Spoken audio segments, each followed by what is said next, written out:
India market invest মাইন্ডসেটে আপনাদের স্বাগত। যারা চ্যানেল নতুন এসেছেন তাদেরগুলো প্লিজ চ্যানেলটাকে সাবস্ক্রাইব করবেন, লাইক করবেন, বেল আইকনটা প্রেস করবেন, তার সাথে অল বাটনটা প্রেস করবেন, তার নোটিফিকেশনে কিন্তু সঙ্গে সঙ্গে আপনাদের কাছে গিয়ে পৌঁছাবে। আপনারা থাম্বনেলে দেখেছেন যে আমি কিন্তু রিলায়েন্স গ্রুপের একটা সুপার উস্তম কোম্পানি নিয়ে আলোচনা করতে চলেছি। সুপার উস্তম এই জন্যই বলছি কারণ আমরা অনেকেই জানি না যে ওই কোম্পানিটা রিলায়েন্স গ্রুপের কোম্পানি। চলুন দেখে নিই কোম্পানিটা কী, এবং সেই কোম্পানিটা কিন্তু আগামীকাল রেজাল্ট ডিক্লেয়ার করেছে, রেজাল্টও ফাটাফাটি করেছে। তো সেই কোম্পানিটা রিলায়েন্স গ্রুপের কোম্পানি এবং রেজাল্ট ডিক্লেয়ার করেছে ফাটাফাটি, তার জন্য আলোচনা করছি। এবং তার পাশাপাশি দেখে নেব যে কোম্পানিটার মধ্যে ভালো ফান্ডামেন্টাল কী আছে এবং কোম্পানিটা ফার্দার ইনভেস্টমেন্ট করা যায় কি না এই জায়গায় দাঁড়িয়ে। দেখুন কোম্পানির নাম কি, কোম্পানিটার নাম হচ্ছে জাস্ট ডায়াল। তা আমরা হয়তো অনেকেই এই কোম্পানিটাকে চিনি, জাস্ট ডায়াল। যে আপনি ইন্ডিয়ার মধ্যে যে কোনো জায়গায় যদি কোনো ঠিকানা সার্চ করেন বা যে কোনো কিছু সার্চ করতে হয়, তাহলে এই কোম্পানির ওয়েবসাইটে গিয়ে বা এই কোম্পানির যে ফোন নাম্বার আছে সেই ফোন নাম্বারে কল করে কিন্তু আপনি সেই ঠিকানা বলুন বা যেটা আপনি খুঁজতে চাইছেন সেটা কিন্তু পেয়ে যাবেন। কোম্পানির এই হচ্ছে বিজনেস, অনলাইন বেসিস। তো এই কোম্পানিটা কিন্তু রিলায়েন্স গ্রুপের কোম্পানি। তো দেখুন 16 জুলাই 2021 রিলায়েন্স কিন্তু অ্যাকোয়ার করেছে কতটা, 66.95% স্টেক এই জাস্ট ডায়ালের। কত দিয়ে? 3,497 করোড় দিয়ে। তো 66 মানে স্টেক, কিন্তু মেজরিটি স্টেক হচ্ছে কার কাছে রয়েছে? রিলায়েন্স রিটেলের। তো রিলায়েন্স রিটেল রিলায়েন্স ইন্ডাস্ট্রির আন্ডারে। তো তাহলে কিন্তু এই যে কোম্পানিটা জাস্ট ডায়াল, যেই কোম্পানিটা নিয়ে আমরা এখন আলোচনা করছি, সেই কোম্পানিটা কিন্তু হচ্ছে রিলায়েন্স গ্রুপের কোম্পানি। এই কোম্পানিটার কাজ কী করে যেটা একটু আগে বললাম, চলুন আরেকবার দেখেই নিই। দেখুন, internet technology company, local search for different service of India over the phone বা ওয়েবসাইট অ্যাপ। তাহলে বোঝা গেল যে কোম্পানিটা কী কাজ করছে। তো এই কোম্পানিটার রেজাল্ট আউট হয়েছে, রেজাল্টটা কিন্তু ফাটাফাটি হয়েছে, যার জন্যে কিন্তু এখনও পর্যন্ত আমরা যদি দেখি তাহলে কোম্পানিটা কিন্তু 11%-এর ওপরে একটা আপসাইড মুভমেন্ট দেখিয়েছে। তো চলুন দেখে নিই আগের রেজাল্টটা এবং তারপরে কিন্তু কোম্পানিটা নিয়ে ডিটেলসে আলোচনা করব। আমরা কোম্পানিটার কনসোলিডেটেড নাম্বার দেখব। রুপিস কি আছে? রুপিস আছে, রুপিস ইন মিলিয়নে রয়েছে, ঠিক আছে? তো যা ফিগারগুলো নিয়ে আলোচনা করব সেগুলো কিন্তু সব মিলিয়নে রয়েছে, এটা মাথায় রাখবেন স্যার। দেখুন আমরা যদি সিকোয়েন্স দেখি তাহলে দেখলে দেখা যাবে সিকোয়েন্স 31 মার্চ 2023, 31শে ডিসেম্বর 2023, 31 মার্চ 2024, অর্থাৎ এটা হচ্ছে এক বছর আগে, এটা আগের কোয়ার্টারের, আর এটা হচ্ছে এই কোয়ার্টারের রেজাল্ট। সিকোয়েন্স কিন্তু একদম ঠিকঠাক আছে। আমরা যদি কোম্পানির ইনকাম দেখি, দেখুন ইনকাম দেখলে দেখা যাবে যে টোটাল ইনকাম। তো ইনকাম কী করেছে কোম্পানি, চলুন সেটা আগে দেখে নিই। এক বছর আগে 3,066.9 মিলিয়ন, আগের কোয়ার্টারে 3,399 মিলিয়ন, এই কোয়ার্টারে কিন্তু 3,615 মিলিয়ন। তো দেখা যাচ্ছে কোম্পানি কিন্তু ইয়ারলি এবং কোয়ার্টারলি ইনকাম বেড়েছে।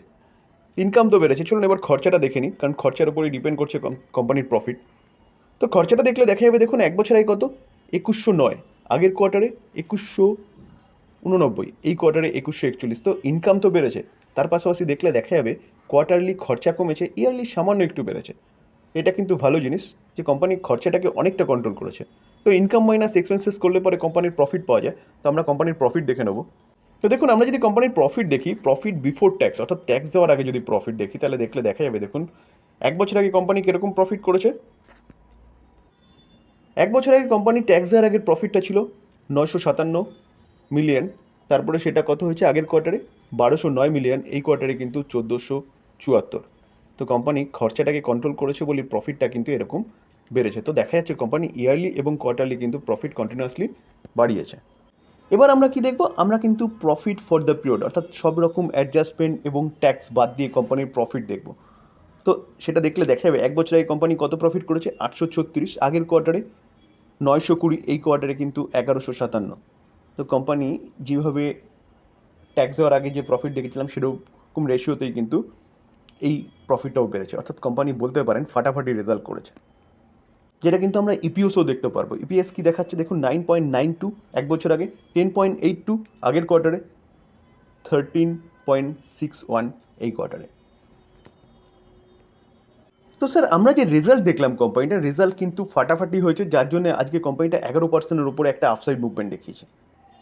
তো স্যার আমরা যদি কোম্পানিটার 6 মাসের চার্ট দেখি, দেখলে দেখা যাবে 6 মাসে কোম্পানিটা 31% রিটার্ন দিয়েছে। আমরা যদি কোম্পানিটার 1 বছরের চার্ট দেখি, দেখলে দেখা যাবে 49% বা 50% বলতে পারেন রিটার্ন দিয়েছে। চলুন আমরা কোম্পানিটার একটু ফান্ডামেন্টালটা দেখে নিই। আমরা যদি কোম্পানিটার রিজার্ভ দেখি, দেখলে দেখা যাবে দেখুন 5 বছর আগে 887, 1173, 1202, 1202টা কোথায় এসছে দেখুন 3400, 3582। তো লাস্ট দুটো কোয়ার্টার, অর্থাৎ এটা হচ্ছে 2022, 2023, 2024-এর ডেটাটা কিন্তু এখনও অ্যাভেলেবেল নেই। তো আমরা লাস্ট দুটো কোয়ার্টারই বেশি ফলো করব, কারণ কি 2021 থেকে কিন্তু কোম্পানিটা রিলায়েন্সের আন্ডারে এসছে, যেটা আমরা ফার্স্টেই দেখেছি কিন্তু। তো কোম্পানির রিজার্ভ কিন্তু যথেষ্ট রয়েছে। আমরা যদি কোম্পানিটা দেখি তাহলে দেখলে দেখা যাবে কোম্পানিটা লং টার্ম বোরোয়িং কিচ্ছু নেই, ইন্টারনেট বেসিস কোম্পানি, তো স্বাভাবিকভাবে লং টার্ম বোরোয়িং বা বোরোয়িং জিনিসটা কিন্তু থাকবেই না। আমরা যদি শর্ট টার্ম বোরোয়িং দেখি তাহলে শর্ট টার্ম বোরোয়িং দেখলে দেখা যাবে শূন্য কারণ, অর্থাৎ কোম্পানিটা শর্ট টার্ম বোরোয়িংয়ের কিছু নেই, অর্থাৎ বলতে পারেন পুরো ডেট ফ্রি কোম্পানি। আমরা যদি কোম্পানিটার ক্যাশ অ্যান্ড ক্যাশ ইকুইভ্যালেন্ট দেখি তাহলে ক্যাশ অ্যান্ড ক্যাশ ইকুইভ্যালেন্ট দেখলে দেখা যাবে কোম্পানিটার কাছে ক্যাশ কত আছে, 15.56 crore। আমরা যদি কোম্পানিটার রেভিনিউ দেখি দেখলে দেখা যাবে দেখুন 2021-এ হচ্ছে 21-এ মিনস 824 crore, সেটা 769 crore, 986 crore। তো 2022, 2023 যখন থেকে কোম্পানিকে রিলায়েন্স চালাচ্ছে তখন থেকে কিন্তু সেই জিনিসটাকেই বেশি ফোকাস করতে হবে।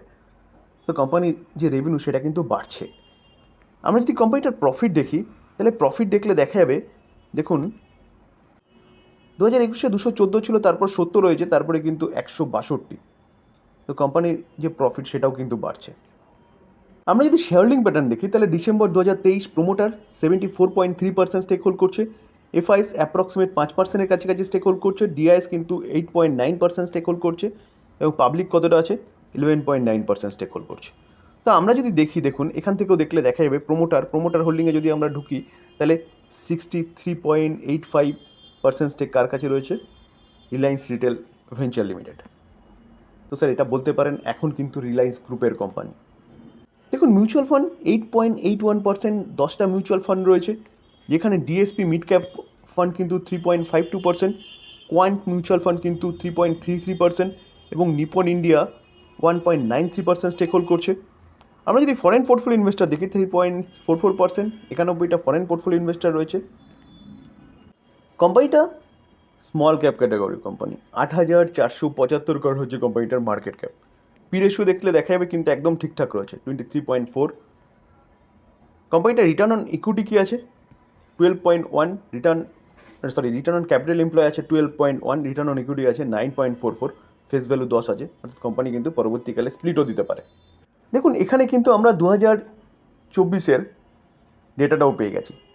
2022-এ যেখান থেকে আমি বলছিলাম যে রিলায়েন্স গ্রুপের আন্ডারে এই কোম্পানিটা এসছে, 2022-এ 71, 163, 2024-এ কিন্তু সেটা দেখুন 363। তো কোম্পানির যে প্রফিট সেটা কিন্তু কন্টিনিউয়াসলি বাড়ছে ইয়ার অন ইয়ার বেসিস। আমরা যদি সেলস গ্রোথ দেখি তাহলে কোম্পানি দেখলে দেখা যাবে 10 বছরে 9%, 5 বছরে 3%, 3 বছরে 16%, কারেন্ট ইয়ারে কিন্তু 23%। তো কোম্পানির লাস্ট এই 3 বছরে কিন্তু দেখতে হবে, কারণ বিজনেস কিন্তু এখান থেকেই শুরু হয়েছে। কোম্পানির বিজনেসে আগে দম ছিল না, রিলায়েন্স গ্রুপের আসার পরে কিন্তু কোম্পানির বিজনেসটা বলতে পারেন বুম এসছে। আমরা যদি প্রফিট গ্রোথ দেখি দেখলে দেখা যাবে 10 বছরে 14%, 5 বছরে 18%, 3 বছরে 39%, কারেন্ট ইয়ারে কিন্তু 683%। তো কোম্পানির প্রফিট দেখেছেন লাস্ট 3 বছরে কীরকম বেড়েছে। দেখুন স্টক সিএজিআর গ্রোথ যদি দেখি তাহলে স্টক সিএজিআর গ্রোথে কিন্তু আগের কোনো গ্রোথ তেমন ছিল না, লাস্ট 1 বছরে কোম্পানিটার গ্রোথ এসছে। আমরা যদি রিটার্ন অন ইকুইটি দেখি তাহলে রিটার্ন অন ইকুইটিও কিন্তু সেম জিনিস দেখা যাচ্ছে। তো স্যার কনক্লুশনে আসলে দেখা যাবে যে কোম্পানির যে রেজাল্ট, সেই রেজাল্ট কিন্তু ফাটাফাটি করেছে, এবং কোম্পানি যে বিজনেস করছে সেই বিজনেস কিন্তু ইন্টারনেট বিজনেস। তো এই বিজনেস কিন্তু চলবে লং টার্ম। এখন এই কোম্পানিটার সবচেয়ে বড় বিষয় হচ্ছে এই যে কোম্পানিটা কিন্তু রিলায়েন্সের আন্ডারে, অর্থাৎ রিলায়েন্স গ্রুপের আন্ডারে। তো এই কোম্পানি নিয়ে কিন্তু চিন্তাভাবনা করতে পারেন লং টার্ম ইনভেস্টমেন্টের জন্য। এই ছিল আলোচনা। যদি আলোচনাটা ভালো লাগে, যারা চ্যানেল নতুন এসেছেন তাদেরকে প্লিজ চ্যানেলটাকে সাবস্ক্রাইব করবেন, লাইক করবেন, বেল আইকনটা প্রেস করবেন, তার সাথে অল বাটনটা প্রেস করবেন, তার নোটিফিকেশনটা কিন্তু সঙ্গে সঙ্গে আপনাদের কাছে কি পৌঁছাবে। থ্যাংক ইউ, ভালো থাকবেন।